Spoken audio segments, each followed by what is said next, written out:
Welcome back. A decade-old apartheid class action that seemed to be all but gone and forgotten has now been revived in the United States. A federal court in America last week said it would not be throwing out the lawsuit against companies that have been accused of being complicit in apartheid. Many companies were named when the case was first brought in 2002 by plaintiffs seeking reparations. The remaining defendants, IBM and Ford, are accused of supporting apartheid by letting their subsidiaries sell computers and cars to the South African government. Two groups of plaintiffs standing in as proxies for tens of thousands of apartheid victims are being represented by the Khulumani Support Group and another group spearheaded by lawyer Dumisa Nsebeza.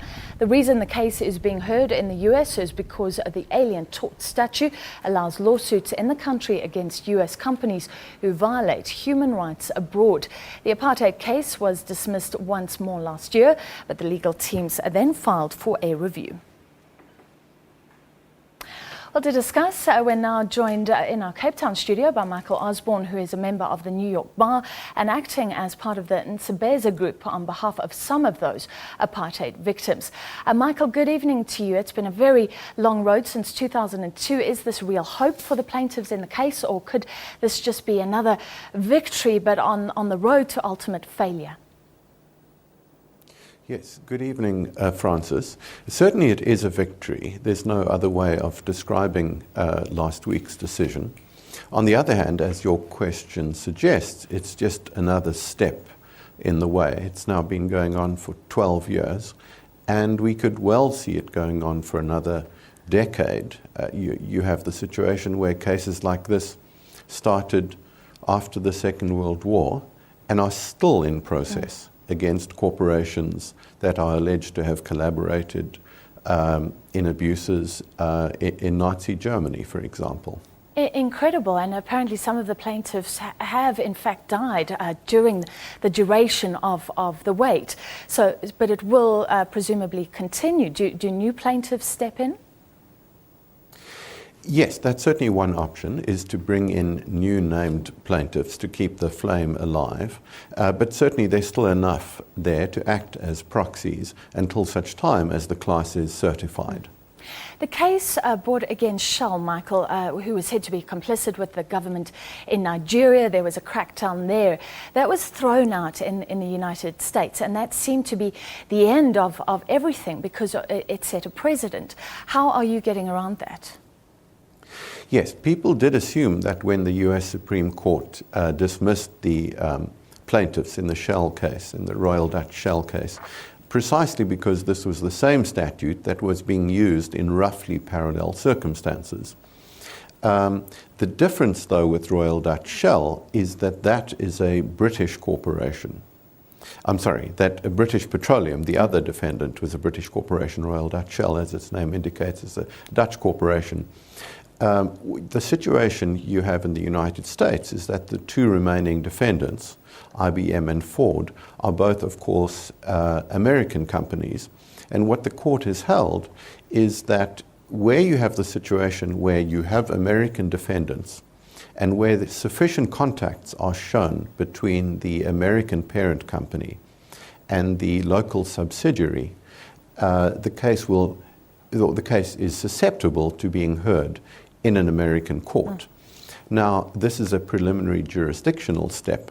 The fact that the court has held that in principle the case can continue against these two American defendants does not mean, of course, that damages are about to be awarded. There will still be a series of appeals from last week's decision, maybe going again to the US Supreme Court. So on the assumption that those appeals by the companies are unsuccessful, the matter will then go back to the court in the Southern District of Manhattan, and there'll be a lengthy period of discovery, depositions, the exchange of documents, corporate files, etc., leading potentially to, in 3 or 4 years' time, a jury being impaneled, and the matter will then be considered by a jury like any other large-scale civil commercial trial. So still potentially a long road. Michael, this case has been off the radar. So can you remind us again, because these weren't companies that just did business in South Africa. I understand they had contracts to provide services which created the infrastructure of apartheid. What exactly are they accused of doing? Yes, that's precisely right, Francis. This is more than merely doing business, passive investments, so to speak. The allegation with respect to IBM is that it provided purpose-designed software to enable the printing and processing of passports for the allegedly independent states, thus according to the charges against IBM, helping to perpetuate the denationalization of South Africans, which was a central pillar of grand apartheid. The allegation with respect to Ford is that it knowingly provided vehicles to the South African Defence Force, specifically for military purposes, and that Ford knew or should have known that these vehicles were going to be used in Angola and in the townships in the course of suppressing the insurrection against apartheid. Those are the allegations. Whether ultimately plaintiffs will be able to prove those allegations to the satisfaction of the US court is, of course, a different matter. What the plaintiffs have managed to do is amass a sum of documents, or a mass of documents, I should say, which lends at least prima facie support for the crucial allegations that I've outlined. Michael, final question, and we're running out of time, so if I can ask you to be quick. There was initially talk of billions in reparations, but I understand General Motors settled, and the payout wasn't that big. Are the others going to try and settle and avoid this long, arduous legal road? Yes, Francis, the case of General Motors was unique because, as you'll recall, in 2009, in the wake of the global meltdown, General Motors declared bankruptcy. In the course of the bankruptcy negotiations, token payouts were made to certain claimants, again General Motors. The payment in that case is $1.5 million, which is, of course, a fraction of what is sought. In the case of financially robust corporations like IBM and Ford, to the extent there are going to be payouts, they're going to be considerably more than that.